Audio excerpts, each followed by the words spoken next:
బిడ్లారా, నా వైపు చూడండి. మీరు మందిరానికి వచ్చారంటే ఏదో ఒక పనిలో పాలిభాగస్తులవ్వండి.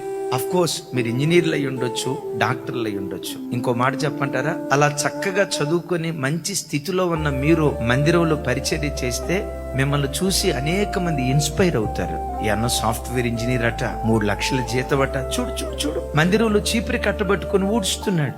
ఈ అన్నకు 2 లక్షల రూపాయల జీతం అట, చూడు చిన్న పిల్లోడు లాగా వచ్చి లైవ్ దగ్గర కూర్చొని లైవ్ ఇస్తా ఉన్నాడు. ఎంత దీనుడిగా బ్రతుకుతున్నాడో. వాళ్ళని చూసి మేవెందుకు అలా బ్రతకూడదని నీలాంటి వాళ్ళను చూసి రాబోయే యవ్వన తరం ఇన్స్పైర్ అవ్వను గాక.